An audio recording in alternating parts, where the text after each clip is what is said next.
वो यहाँ राज करना चाहते थे, लेकिन जम्मू कश्मीर के लोग उनसे कहीं गुना समझदार निकले।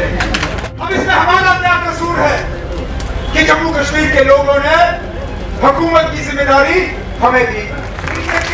तमाम यार दोस्त इस इलेक्शन में पीछे रह गए, चाहे ए टीम, बी टीम, सी टीम, डी टीम, सब रह गए। मैं खुद हैरान हुआ जब इलेक्शन के नतीजे निकले। वाला मेरे कुछ स्टेज पे साथी बैठे हैं, मैं ना उनकी तरफ इशारा करूंगा ना उनकी तरफ देखूंगा, लेकिन मुझे नहीं लग रहा था तो उस इलेक्शन में सीट निकालेंगे, लेकिन अल्लाह का करना निकल। अगर राजभवन से ही जम्मू कश्मीर को चलाना था, अगर राजभवन में ही सारे फैसले करवाने थे, अगर राजभवन के जरिए ही लोगों को तंग करना था, मुलाजमों को डिसमिस करना था, बुलडोजर चलाने थे, बाकी तमाम ये चीजें करनी थी, तो हमें क्यों सामने लाया? फिर क्या देते उसी वक्त, जनाब आइए, लेकिन हम आपके हाथ आपके पीठ के पीछे बांधेंगे, हम वो अफसर आपको देंगे जो आपके फैसलों पर अमल नहीं करेंगे। अरे ये हमारा जिगर है, ये हमारी समर है कि तब भी हम गधों की तरह मेहनत कर करके यहाँ के लोगों के लिए कुछ हासिल करना शुरू कर गए। हमें कहते हो कि एक मुल्क में एक ही तरीका होना चाहिए, सब बराबर होने चाहिए, इसलिए हमने 370, 370 हटाया। लेकिन लद्दाख को आप कहते हो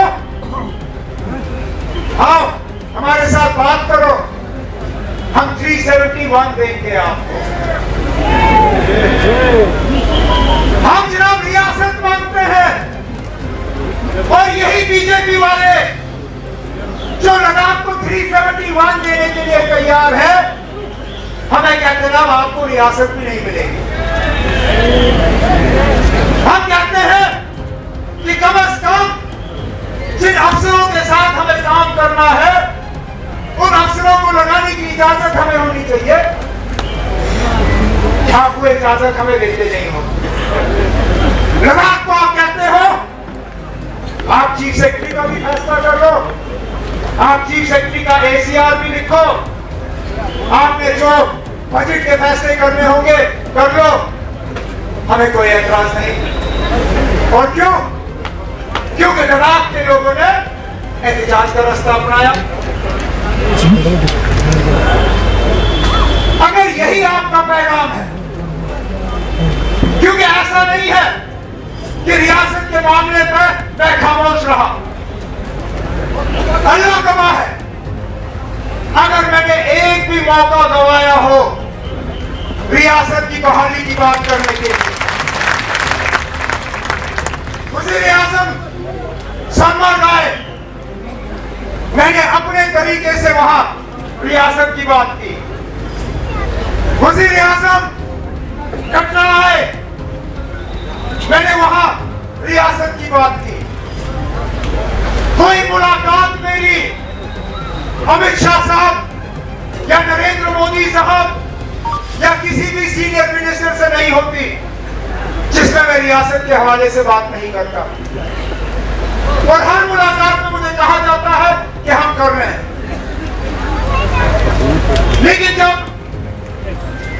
पार्लियामेंट में इस पर सवाल उठता है, जब मीडिया वाले सवाल करते हैं उनसे, वो कहते हैं उचित समय पे होगा, सही मौके पे।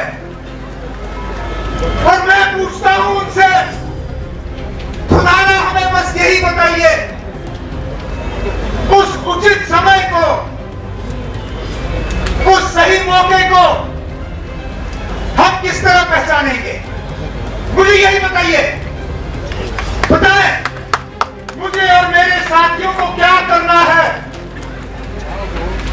इस गाड़ी को उस मंजिल तक पहुंचाने के लिए जिसमें हम ये कह सके कि हम उचित समय पर आ गए हैं, अब आपको रियासत का दर्जा वापस मिलेगा। बताइए। और मैं फिर आपसे कहता हूं, अगर आपका उचित समय यही है कि जब बीजेपी की हुकूमत बनेगी तब यहां रियासत का दर्जा वापस मिलेगा, तो खुलेआम कम से कम इतनी तो हिम्मत करिए, इतनी हिम्मत करिए कि किसी बड़ी तकरीर में, चाहे पार्लियामेंट के अंदर या किसी बड़े जलसे में, आप अपनी तकरीर में कहिए कि जब तक जम्मू कश्मीर में बीजेपी की हुकूमत नहीं बनती तब तक यहाँ रियासत का दर्जा आपको वापस नहीं मिलेगा। ठीक है, फिर हमें जो करना होगा हम करेंगे। कम से कम हम इस धोखे में तो नहीं रहेंगे कि आप अपने वादे पे कायम रहोगे, कि आपने जो वादा जम्मू कश्मीर के आवाम के साथ किया है उस वादे को आप पूरा करोगे। कितने इलेक्शन कराओगे आप यहां पे स्टेट झूठ के भरोसे? आपने रियासत का वो नारा देते हुए पार्लियामेंट का इलेक्शन कराया, लोगों ने पार्लियामेंट के इलेक्शन किए।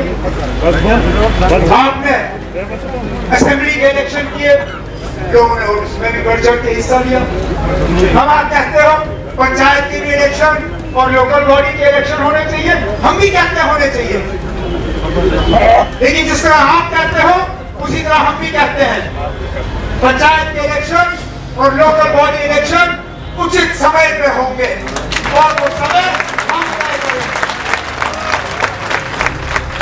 ये उचित समय ये दोनों तरफ से चलता है।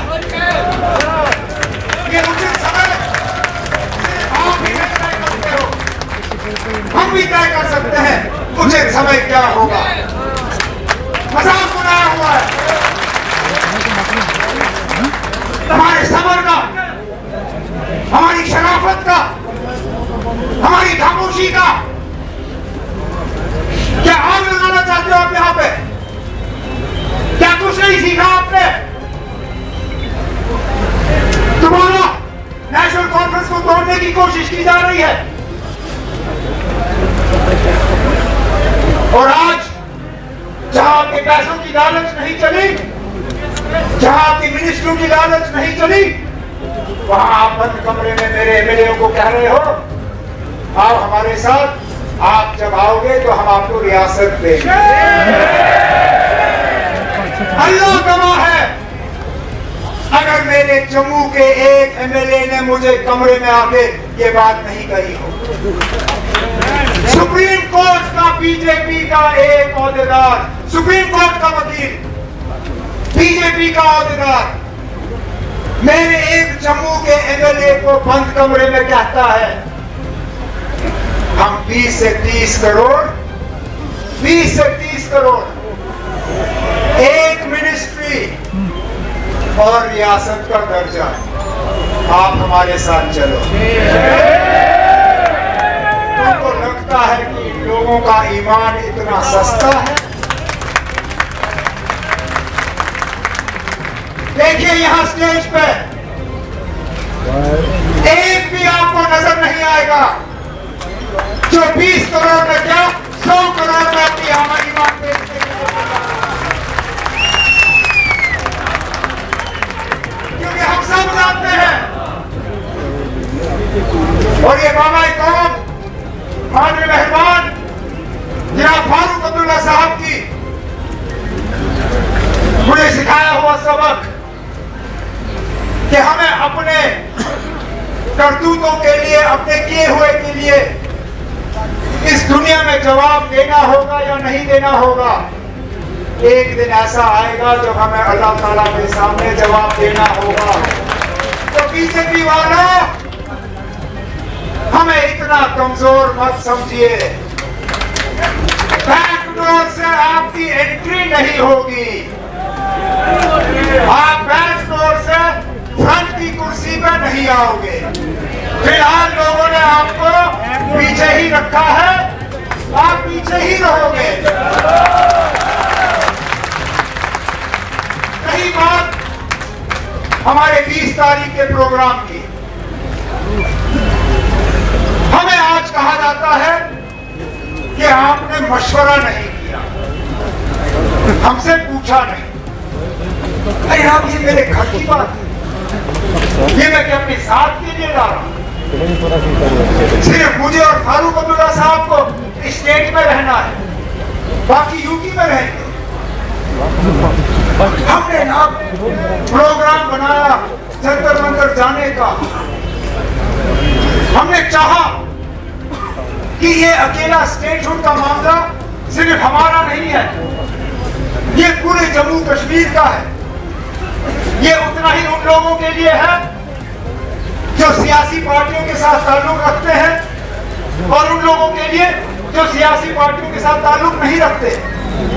इसलिए हमने ये तय किया कि वो लोग या वो पार्टियां जो अभी असेंबली में मौजूद हैं, या कभी एक वक्त में असेंबली में कभी मौजूद थे भी, हमने उन सब से कहा कि मेहरबानी करके हमारे इस एहतजाज में शामिल होइए। नहीं तो बताइए क्या जरूरत थी गुलाम नबी आजाद साहब को बुलाने की? वो असेंबली में नहीं है।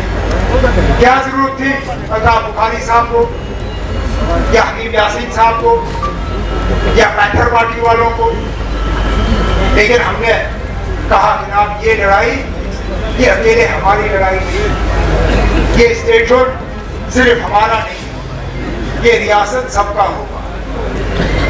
अब मैं एक बार फिर यहाँ उन तमाम लीडरों को मोहतबाना गुजारिश करना चाहता हूँ कि इलेक्शन की लड़ाई छोड़ दीजिए। अभी 3.25 साल है इलेक्शन को, जुड़ जाइए, इस प्रोग्राम में जुड़ जाइए। आप लद्दाख की बात करते हो, लद्दाख की सबसे बड़ी खासियत ये रही कि कारगिल, लद्दाख, बौद्ध, मुसलमान, कांग्रेस, एनसी, बीजेपी सब एक साथ आए वहां कुछ हासिल करने के लिए। यहाँ पे ये लोग जो है किसी डर के वजह, किसी खौफ के वजह, किसी दबाव के वजह अगर हमारे इस प्रोग्राम से दूर रहना चाहते हैं, तो मुझे लगता है वो जम्मू कश्मीर के आवाम के साथ एक बहुत बड़ी नाइंसाफी होगी। इसलिए मैं उनसे एक बार फिर गुजारिश करता हूँ कि हमारे साथ जुड़े, 20 तारीख को आए। लेकिन मुझे इस बात का भी एहसास है कि हमारे बहुत से वर्कर इस प्रोग्राम में शामिल होना चाहते हैं, लेकिन दिल्ली नहीं आ सकते। इसलिए मेरी अपनी तंजीम से आज मैं ये बात यहाँ श्रीनगर में करूंगा, कल इंशाल्लाह जम्मू में भी मेरा प्रोग्राम है, ये बात मैं जम्मू में भी करूंगा। मेरी आप सबसे गुजारिश है कि तंजीमी तौर आप जितने लोगों को शामिल कर सकते हो करिए, और 20 तारीख को डिस्ट्रिक्ट हेडक्वार्टर पे एक एहतजाज का प्रोग्राम रखिए। उस एहतजाज के प्रोग्राम में और किसी चीज का जिक्र ना करें, किसी तंजीम का जिक्र नहीं, किसी इलेक्शन का जिक्र नहीं, किसी और बात का नहीं। वहां सिर्फ एक नारा चलना चाहिए कि रियासत, जम्मू कश्मीर की रियासत का दर्जा जो है वो बहाल करो, बहाल करो, बहाल करो। बस इतना ही। इंशाअल्लाह ये शुरुआत है। इस गाड़ी को हमें कितना आगे लेना पड़ेगा, इस एहतजाज के प्रोग्राम को कौन सा नया शक्ल हमें देने की जरूरत पड़ेगी, और क्या करना पड़ेगा, ये आने वाले दिन से तय होगा, जब हमें पता चलेगा कि क्या वाकई मरकजी हुकूमत हमारे साथ रियासत की वापसी के लिए बात करने के लिए तैयार है या नहीं। लेकिन आप सबसे आज इस मौके पे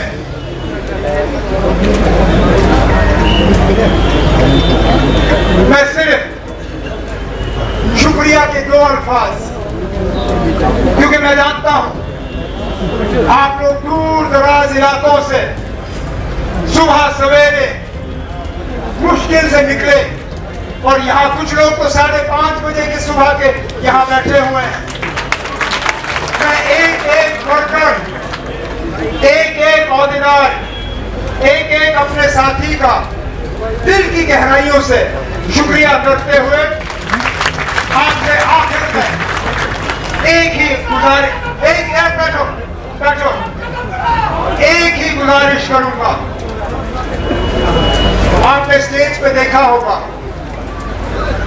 हमारे एक सीनियर साथी, हमारे साबका और जनरल सेक्रेटरी डॉक्टर मुस्तफा कमाल साहब, वो नाजायज सेहत की वजह से हमारे इस प्रोग्राम में शामिल नहीं हो सके।